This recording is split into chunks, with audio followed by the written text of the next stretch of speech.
د ګناه په کولو کې به خوند ضرور وي، خو اما لیکن سکون به بیا ورسره ختم کېږي. د دې سره به خامخا د دې ګناه کولو سره د پریشانۍ اثرات در باندې راځي.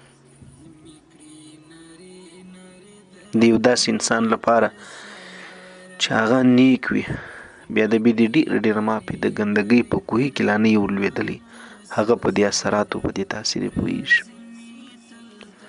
اما لیکن یو سړی که چېرته ټول عمر په مرداري او ګندګۍ کې اوسېږي، نو آخر ته د هغو احساس او ادراک د هغه بدبویي او ګندګۍ بیا نشي کولی، ځکه هغه داسې عمق پکې ونیسي، هغه داسې ورسره اشنا سي. دوستانو ملګرو، د ګناه موقع نه میلاوېدل د انسان لپاره دا هم د الله پاک له سترو نعمتو څخه یو لوی نعمت دی د انسان لپاره. انسان عاجزه دی، کمزوری دی، چې موقع یې ته میلاو سي، ډېر کسان به بیا د ګناه په کډې کې لسوي، بیا انسان به ډېر کم کسان به پاتې سي ځان بچ کړي، او د الله پاک لوی لوی دوستان او لوی اولیاء وایي د ګناه د موقع سره سره د کولو بیا هم تا ځان ځینې بچ کړي.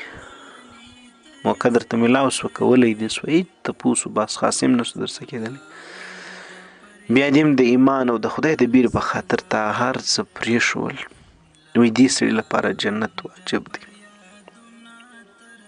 فاما من خاف مقام ربه ونهى النفس عن الهوى فإن الجنة هي المأوى.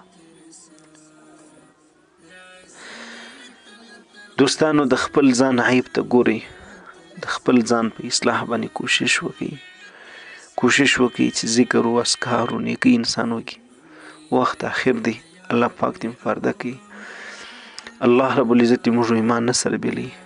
مجلسونه داسې دي چې د انسان ایمان پکې بیلیږي، د هغې دنیا ټوله سرمایه تر ایمانه پورې تعلق لري، خو خدای خبر چې څوک به ایمان وړي درځه کندم به یې تېروي.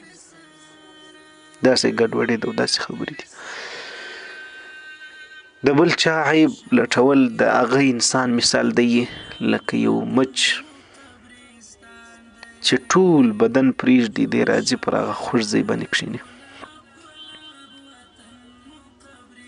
تاسو پوهېږئ چې مچ په ټولو حیوانانو کې در ټولو حریص حیوان دی، لیکن دی الله پاک رس ګرځولی دی در ټولو د قانع حیوان چې هغه د کور اوس هم نه راوځي، ډېر کم د کور راوځي لکه غیڼه، او یا په ټولو حیوانانو کې یو قانع او صبرناک حیوان دی. مچ ورسې د هغه په ځالګۍ کې وموږلیږي. نو الله پاک دې موږ تاسو د حرص، د تکبر، د غرور، د فخر او د ریا او د شرک او د بل مسلمان د زیرولو او د داسې څومره هغه عمل چې دی چې الله پاک په ناراضه کېږي، دې ټولو څه دی الله پاک زموږ ته حفاظت وکړي. ووایاست چې امین. الله پاک دې موږ ته د نیکۍ توفیق را نصیب کړي، لکه څنګه چې د الله نازولې دعا کړې ده، اللهم اعنا علی ذکرک شکرک و حسن عبادتک. ای الله ما ته د ستا د ذکر، ستا د یادولو، ستا د عبادت، د ښه عبادت توفیق ما ته را نصیب کړي. دا دعا پکار